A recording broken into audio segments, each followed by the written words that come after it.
Bienvenue à tous. Welcome to Reporters here on France 24. In this edition, combat against an Ebola outbreak in a war zone.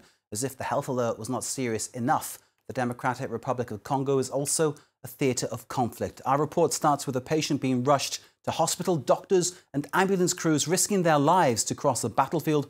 War, of course, respects no illness, and illness respects no war. But our correspondent Bastien Renouil is just back from Beni, one of the main cities in the region affected. He joins us now from Nairobi. Bastien, tell us about how difficult it was filming in this region. Well, both Ebola and armed groups are invisible enemies. That's what makes this report particularly difficult to shoot. Ebola is a very contagious disease. You have to wear a lot of protections in order to avoid being contaminated. Regarding the security issues, armed groups can fight anywhere at any time. So that's what makes this report especially difficult to organize. Bastien Renouil, thank you very much indeed. Let's take a look now at Bastien's report.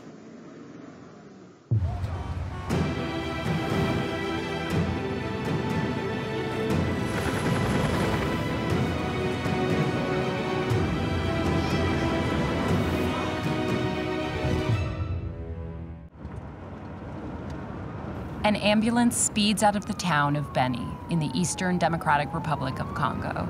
It's responding to a suspected case of Ebola reported 30 minutes away by car in a hospital in the city of Oicha. This area is extremely dangerous, and the medics require a police escort. On arrival, the officers guard the ambulance. The first responders have to work quickly. We're here in a red zone. There are many problems here. There's a lot of fighting. ADF militants attack this area often. The doctor who called in the case has been waiting for the team since the day before. It's impossible to make the trip here at night. She was in contact with the child who died of the Ebola virus. After that, his mother also died of Ebola. Vomiting, fatigue, pain in the eyes and rib cage. 50-year-old Jeanne has all the telltale symptoms of hemorrhagic fever and is extremely contagious. Nobody, not even the doctors, should touch her. A paramedic explains that she has to leave the local hospital. We're going to take the patient to where the ambulance is. And then, once she gets into the ambulance, we're going to take her to Beni, where there's an Ebola treatment center. At the same time, the paramedics wear protective equipment. And as soon as the patient leaves the room, they must disinfect everything so that nobody else can be contaminated.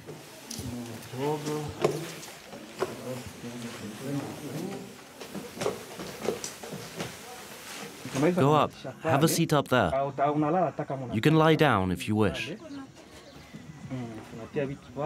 Once the patient is in the vehicle, one of the caregivers has to burn the protective equipment. But the incinerator is out in a wooded area that could be dangerous, a hiding spot for armed groups. This hospital is poorly equipped to deal both with Ebola and the overwhelming insecurity of the area. 30 minutes later, Jeanne arrives at the health center.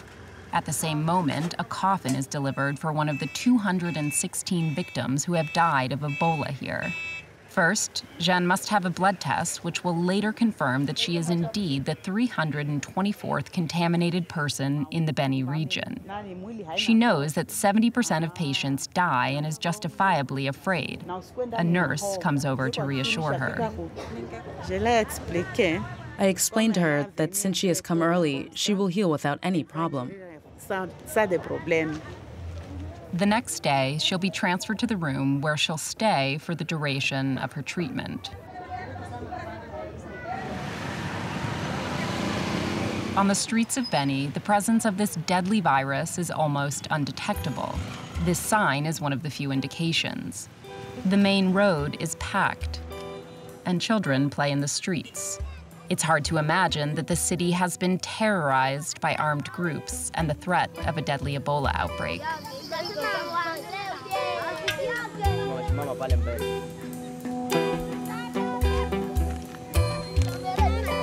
But by nightfall, the streets slowly empty. The shouts of children are replaced by the sound of fighting.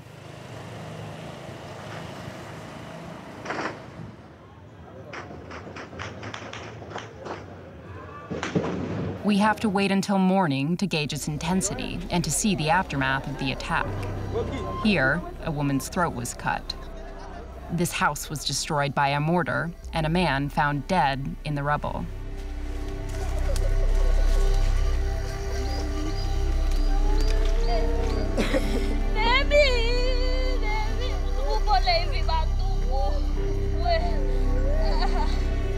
Four children were kidnapped from this room before assailants set it on fire.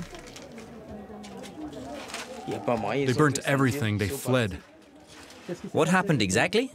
We don't know what happened. They came, they burned everything, they left, and now they're somewhere in the forest, and the Congolese army doesn't want to look into what's going on here. They're just watching from afar, and that frustrates us all. We don't know how long the population is going to keep on dying like this. The Congolese National Army has proved incapable of stopping these frequent attacks around Oicha and Beni.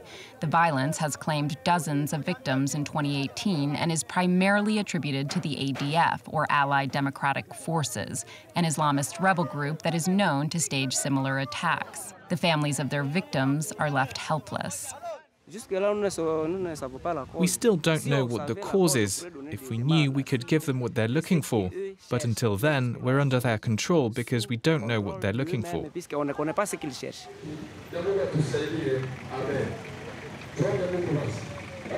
When the time comes for the burials, the whole community turns up to mourn the victims.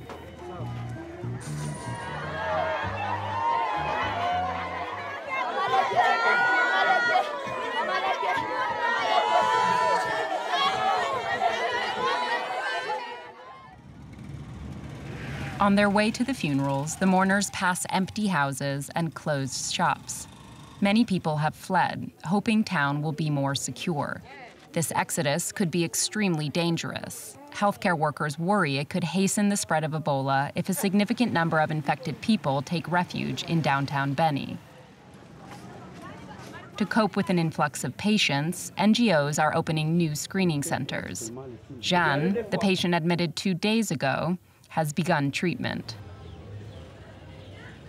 This morning she vomited all the drugs that were given by the morning team. But we have tried again, and now she's feeling better. She's not complaining anymore. She even took her juice. It's impossible for Jeanne and many other patients to be treated in their own towns. The insecurity is too widespread. Many areas remain out of reach for doctors, and the United Nations mission in DR Congo has had to intervene. The authorities could no longer sit idle and immediately decided to launch an operation. And with this in mind, they decided to coordinate with MONUSCO so that our efforts could be articulated to be able to do what is possible to stop these massacres and allow Ebola response teams to get to work. Hundreds of Tanzanian soldiers, along with Malawian and South African troops, are deployed across Beni. The UN and the national military launched Operation ISA Lama Center. In English, it means the Center of Security. Their goal is to take back ADF bases and repel the combatants as far as possible from the city center. To this end, each morning, the UN peacekeepers deploy, backing up Congolese soldiers. This area, sometimes those illegal groups, they use to kill, they use to fight with other groups. So we soldiers, we put a base here so that to stop those killing from the illegal groups. These makeshift shelters and small trenches are the only protection for the soldiers posted about 10 minutes from the Ebola treatment center. There are regular clashes with armed groups. The enemy comes here very often, every week. And when they come here, we fight. That's why we gather here. The coalition of the UN and the Congolese army has just launched an offensive close to the camp. These men monitor the bush 24 hours a day, fearful of a retaliatory attack. 500 meters up that road, that's where the enemy is. And that's where we're fighting right now. It's the place that we're bombing.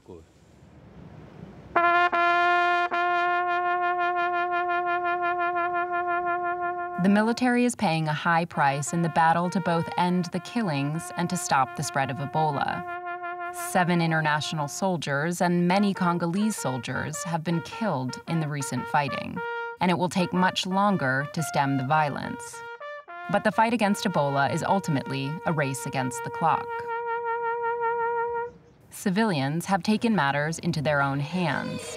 In this church, basins of holy water have been replaced with tanks of chlorinated water.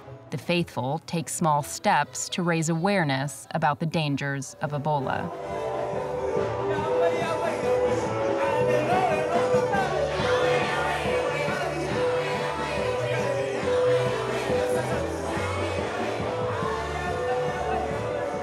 And every Sunday, the pastor recalls tirelessly that they must fight the disease. There is no other way to combat the disease except by strictly observing the hygiene rules.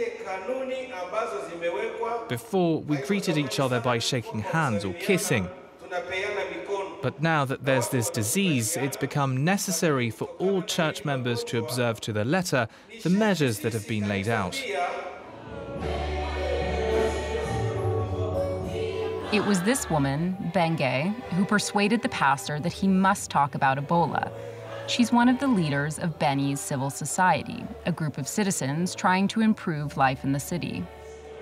It's important for civil society to interact with the church because we found that there are many people in church. The pastor has a relationship of authority among Christians and can help us raise awareness among a large group of people as part of the fight against the Ebola virus. After the Mass, she joins a small group that travels through the city. They go out to meet the residents of neighborhoods on the outskirts of Beni. We are members of civil society. We are going door to door to eradicate Ebola. For example, if someone dies at home and you stand far in that direction, 2 or 3 houses down, can you be contaminated? Not immediately. But if someone dies here and it's a member of my family, if I touch his body and then other people come to comfort me and we're in contact, then there's a risk of contamination. That's how a chain of transmission is created.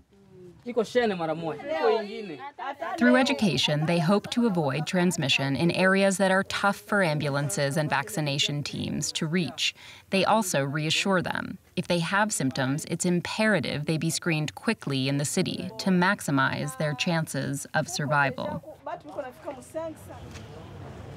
Back in the clinic, Jeanne is still sick despite her early intervention.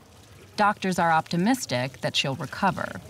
While she waits for her condition to stabilize, she can hear the celebrations of other healthier patients nearby. After weeks in the center, they're cured and can finally go home.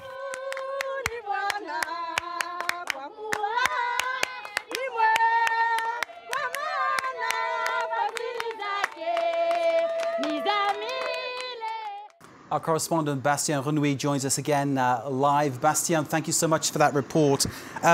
It ended with some optimism. We heard the singing there of the people that you were filming, and obviously that lifts the heart a little bit. But this idea of 70% mortality it's somewhat overwhelming, let's face it. And the World Health Organization is, again, ringing the alarm bell over the situation.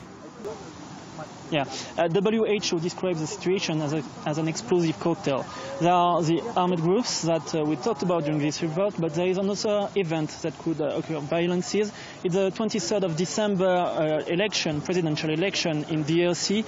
According to WHO, there could be an outbreak of violences that could stop doctors' work, vaccination teams' work, and that could make the crisis worse. There is, in spite of the number of people dying, a vaccination scheme which is ongoing. How is that working out? Yeah, that's an experimentation. This vaccine has already been tested in Guinea during the big outbreak in Western Africa. According to WHO, this vaccine is harmless for human beings. They're now trying to understand if it can help to prevent Ebola.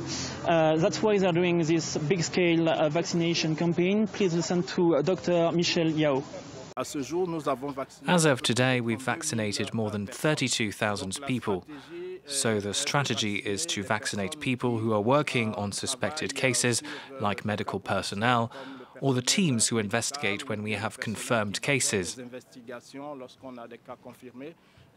For the second group, it's a question of exposure. The first group are those who would have touched a person with Ebola, but the second level concerns people who have touched those who have already been exposed.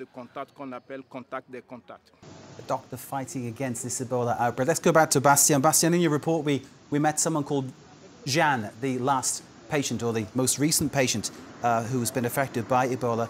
What's the latest news you have on her?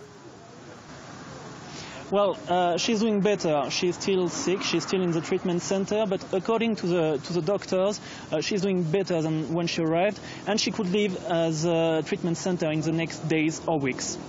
That, at least, is some good news in a situation which, frankly, needs some very good news indeed. Bastien Renouil, thank you very much for that analysis. Bastien, of course, our reporter. You can see his film again via our website, france24.com. This is Reporters on France 24. Stay with us.